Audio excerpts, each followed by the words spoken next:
Morning. Good morning, everybody. It is Friday. It is. Rainy day here in Kentucky. Yeah, but we need it. We do need it. There's no doubt. Praying for the hurricane victims. Yeah, we're on the outer edge of all the hurricane things, and pray for safety of all the people that had to go through the hardest part of it. Right. We even know one of our church family that's down there for the the linemen that had to go down and help out. So pray for them. We're in that book there. We're starting another 3-part parallel, but I'm just going to read the first part of it today, just because there's so much commentary to try to keep it in a decent length of time. So today, Jesus sends out the 12 disciples. Matthew chapter 10, starting at verse 1. Jesus called his 12 disciples together and gave them authority to cast out evil spirits and to heal every kind of disease and illness. Here are the names of the 12 apostles. First, Simon, also called Peter. Then Andrew, Peter's brother. James, son of Zebedee. John, James's brother. Philip, Bartholomew, Thomas, Matthew, the tax collector. James, the son of Alphaeus. Thaddeus, Simon, the zealot. Judas Iscariot, who later betrayed him. Jesus sent out the 12 apostles with these instructions. Don't go to the Gentiles or the Samaritans, but only to the people of Israel, God's lost sheep. Go and announce to them that the kingdom of heaven is near. Heal the sick, raise the dead, cure those with leprosy, and cast out demons. Give as freely as you have received. Don't take any money in your money belts, no gold, silver, or even copper coins. Don't carry a traveler's bag with a change of clothes and sandals or even a walking stick. Don't hesitate to accept hospitality because those who work deserve to be fed. Whenever you enter a city or village, search for a worthy person and stay in his home until you leave town. When you enter the home, give it your blessing. If it turns out to be a worthy home, let your blessing stand. If it is not, take back the blessing. If any household or town refuses to welcome you or listen to your message, shake its dust from your feet as you leave. I tell you the truth, the wicked cities of Sodom and Gomorrah will be better off than such a town on the judgment day. Now the commentary. Jesus called his 12 disciples. He didn't draft them, force them, or ask them to volunteer. He chose them to serve him in a special way. Christ calls us today. He doesn't twist our arms or make us do something we don't want to do. We can choose to join him or remain behind. When Christ calls you to follow him, how do you respond? The list of Jesus' 12 disciples doesn't give many details, probably because there weren't many impressive details to tell. Jesus called people from all walks of life: fishermen, political activists, tax collectors. He called common people and uncommon leaders, rich and poor, educated and uneducated. Today, many people think only certain kinds of people are fit to follow Christ, but this was not the attitude of the Master himself. God can use anyone, no matter how insignificant at first appearance. When you feel small and useless, remember that God uses ordinary people to do his extraordinary work.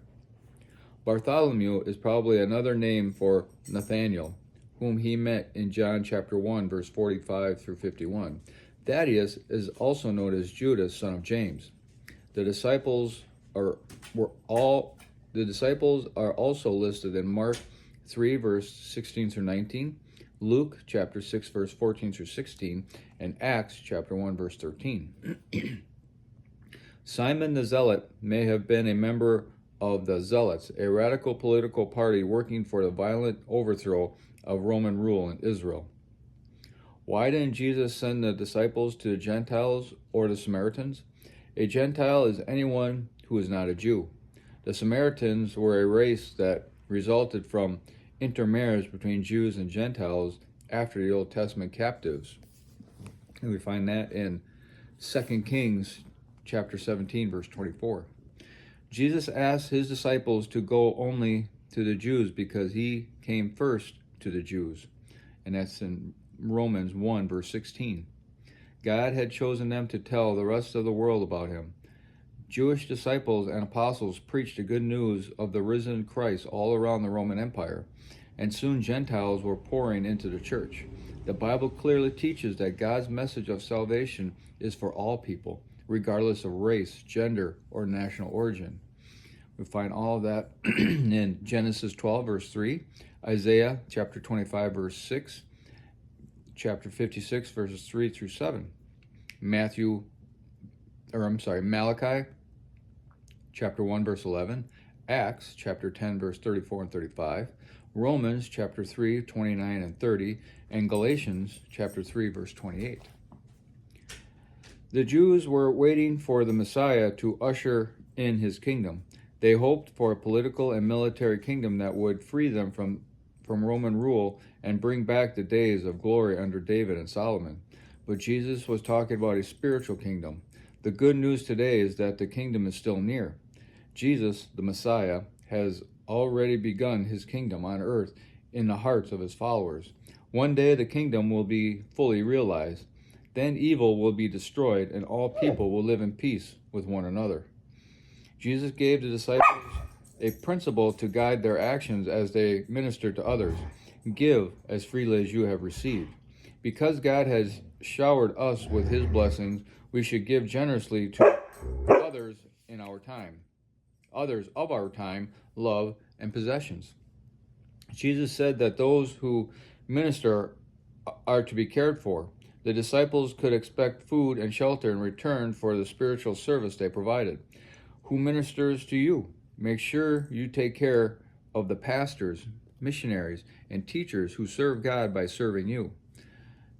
That's in 1 Corinthians chapter 9, verses 9 and 10, and 1 Timothy chapter 5, verse 17.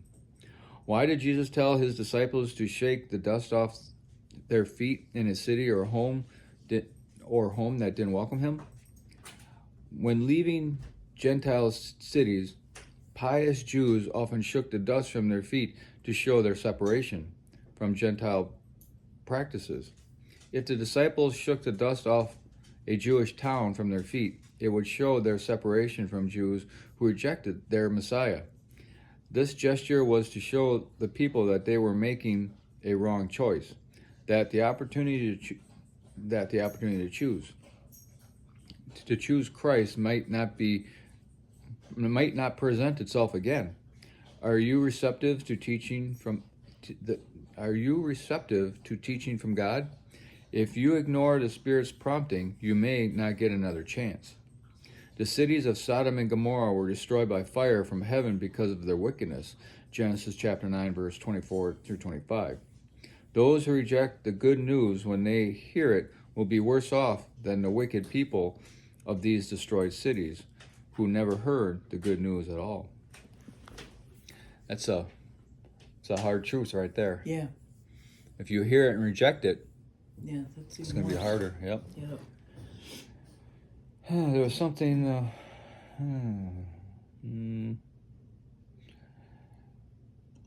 I guess I don't remember what I wanted to say. It's good commentary, though. Good book commentary. Good lesson from the reading. Yeah, good book it was. Too.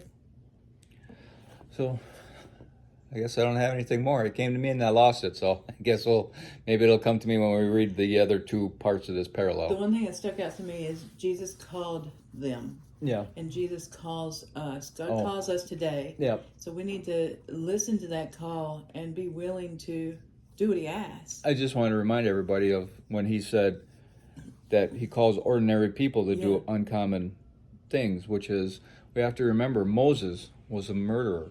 Mm-hmm. Abraham was an adulterer. Mm-hmm. Paul was also a murderer. He persecuted the church in the beginning. Right. So all these great leaders that God produced all came from very bad circumstances, just like we are. We can be used. God can change us and use us greatly. But we got to go. Okay. All right. Hope everybody has a glorious day, and we'll talk to you later.